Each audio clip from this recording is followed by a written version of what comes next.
Yeah, I mean, I think it's a great question. Coach Diaz kind of heads up and handles all the, talking to a lot of the, representatives in that regard. I mean, people I've talked to, I know De'Eric is held in high regard and very well respected among, everybody that is involved in the process of going to the next level.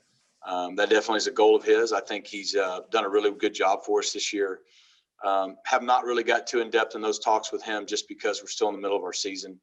And, in fairness to him and our football team, that's really our focus. And it's weird that we've kind of had it interrupted for 3 weeks and we still got 3 games left here as we basically start December. But I think De'Eric would be the first to tell you that's really what we're focused on now. And hopefully 3 or 4 weeks from now that conversation could maybe strike up. But I think it's a goal of his. I think he's definitely more than capable. And, obviously finishing strong at the end of this season is probably the most important thing. How has he improved since, the first day you worked with him? And, how do you feel he's gotten better this year? Yeah, I think probably just getting comfortable in what we're doing. And, he and I, working and kind of thinking together and thinking more alike. And I think everything helps. De'Eric's always been able to throw a good deep ball. The first 3 or 4 games of the year we struggled, but I think we were struggling more than he was struggling. And I think as we got more on the same page with him and the wideouts, we got better at it. Obviously, there's concern when you have 3 weeks off. We've got to do our best to try to kind of get that rhythm going again. But I think sometimes the quarterback, bears a little bit of that brunt early in the season when things aren't going well. But it was kind of a team deal. I think he's been much more accurate, very efficient. I think he just understands what defenses are trying to do to him and to us, and does a good job of just, kind of taking what they're giving us and not trying to force things. He's done a really good job of protecting the football thus far, which has given us a chance to win pretty much every week. Coach, we've got David Lake from 24/7. David, go ahead. Hey, Coach, wanted to ask you about Duke's defense and specifically their edge guys. It seems like statistically they got some guys that can impact the game. I guess, what have you seen from them? And maybe are they on that same? You guys have faced plenty of good edge guys. Are they on that same level as previous teams you've faced so far this year? Yeah, I mean, obviously just getting a late start last evening on these guys, finding out who we were going to play. That's the first thing that really stands out to you is, 96 and 51 are really good players. They're 2 defensive ends. I think 51 was a really productive player for them last year, as was 96. And those guys, they're as good as a lot of the guys we play. This league, that's what's impressed me week in, week out. It seems like we play 1 or 2 or sometimes even 3 defensive ends who can really rush the passer and affect the game on the edge. And, I think those 2 guys are no different. And, it's going to be a real challenge for our tackles and really for our whole offense. Coach, we've got Susan Miller-Degnan from the Miami Herald. Susan, go ahead. Hey, Rhett. Hey, Hey, how do you think Derek King has, taken all of this, not being able to play the last couple of weeks? It's obvious he wants to, play badly. I didn't know if he could throw with some receivers in the last couple of weeks, but how is his emotional level or whatever? I think he's fine. I mean, you put this on the list of things that have happened to him or to us in 2020. It's not even striking the surface of some of the really bad things that, adverse things he's had to deal with. I think all our players, that's the cool thing as a coach. I know for all of us, we've been excited. Our guys want to play.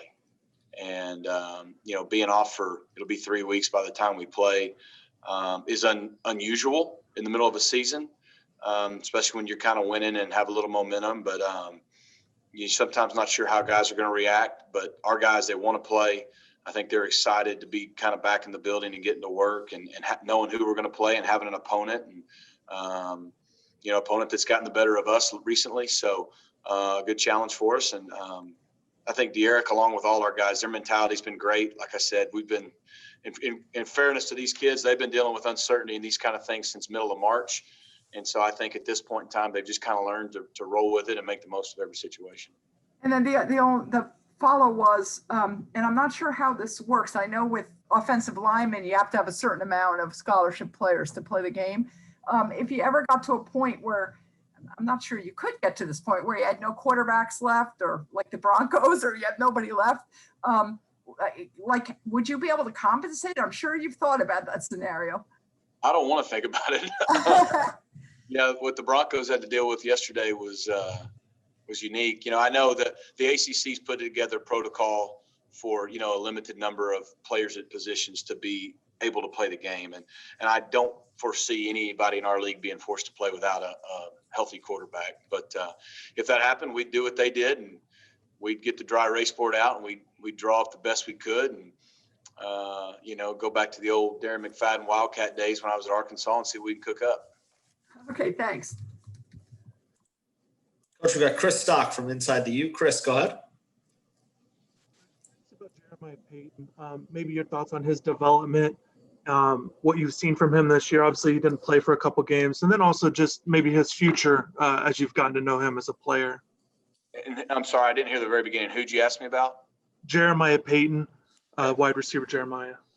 Jeremiah is one of those interesting deals. He's really only a redshirt freshman, so he was here. Last year was his first year at college ball, didn't really get any action. And it's kind of been an up and down situation for him this year. He's had some good moments. I know the first game of the year we thought he was starting to, prove that he was going to earn a lot more time, and then he had some setbacks where he missed some games. And same thing a couple weeks ago against NC State, and then same thing has been out. It's kind of been hard for him to get in a rhythm. But our long-term optimism and expectations for Jeremiah is to be a very good football player here. And I think he has the same. I think he has all the skill sets you need.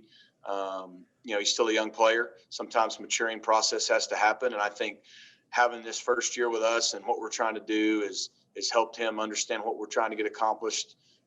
It's not just as simple as, in high school when you just go out there and you're the best player. There's a lot of details that have to be tended to in terms of your fundamentals and how you play the game. And I think Jeremiah's growing up steadily for us, and we have high expectations for the rest of his career here. Coach, we got two more for you. We're going to go to Barry Jackson at the Herald. Barry, go ahead.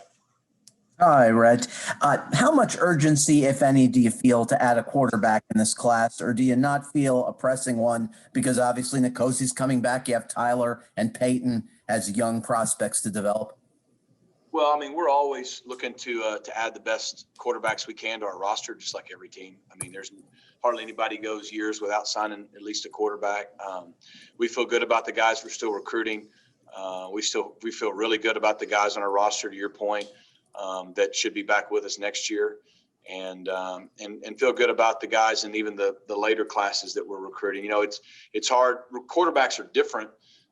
Typically, like even when I left SMU, we already had the quarterback for this class committed where I was. Quarterbacks typically get recruited almost a year ahead of every other position. And so when we got here in January, this class of quarterbacks was pretty much picked over to some degree, but there were still some really good players out that we've been able to recruit. We're optimistic that we're going to find the right guy. I think I've said it before. Just signing a quarterback doesn't do you any good if he's not the right fit. And so we're not worried about the timeline. Whenever we find that right guy who fits what we're trying to do, we think fits here and can lead us to the level we want to be at and wants to be here. That's the combination we're looking for. And we're optimistic that we'll be able to get those kind of guys in here. Awesome. Coach, last one for you is David Wilson from the Miami Herald. David, go ahead for Coach Lashlee.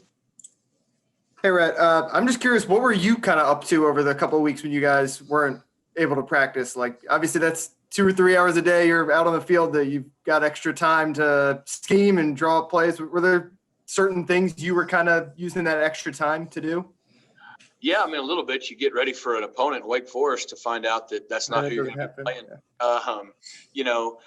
It was a lot going on. Obviously, it gives you a chance to get caught up in some recruiting things that are sometimes harder in the middle of the season.